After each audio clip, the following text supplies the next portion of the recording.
Pojďme se podívat na 4 typy náhrdelníků, které se hodí k různým typům obličeje. Prvním typem náhrdelníku je choker.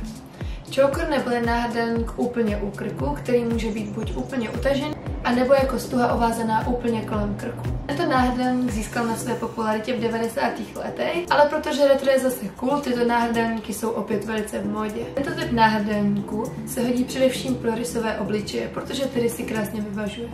Totiž pokud máte například obdélníkový či diamantový, perfektně vám bude sednout. Tento typ náhrdelníku bychom ale nedoporučovali ženám s kulatým obličejem, protože tuto kulatost právě akorát zvýrazní a je velice těsný. Dalším typem je límcový náhrdelník.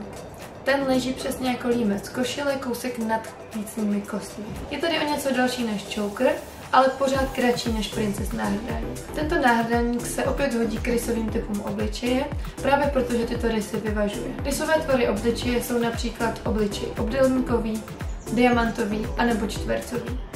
Úplně bychom ho nedoporučovali ke kulatým obličejům, jelikož je kulatého tvaru a proto by tento tvar akorát ještě podpořil a zvýraznil. Princess náhrdelníky jsou jeden z nejuniverzálnějších druhů náhrdelníků.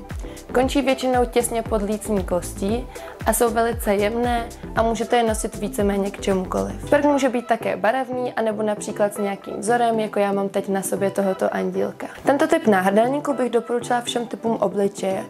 Pokud byste měli obličej kulatý a chtěli byste ho spíše protáhnout, měli byste spíše sáhnout po nějakém jiném typu náhrdelníku. Opera náhrdelníky jsou náhrdelníky dlouhé skoro až 90 cm. Můžete je vrstvit anebo je nosit třeba i samostatně a pokud máte větší poprsí, hezky vám bude přiléhat tričko díky tomuto typu náhrdelníku. Ve Fabosu máme tento typ náhrdelníku nejčastěji v délce 70 cm, například jako je tahle vážka, která je jedním z nejoblíbenějších výrobků u nás. Tento typ náhrdelníku nám krásně prodlužuje vršek našeho těla a především obličej. Proto bychom ho úplně nedoporučovali obdélníkovým tvarům obličeje, ale naopak kulatým bude krásně lichotit.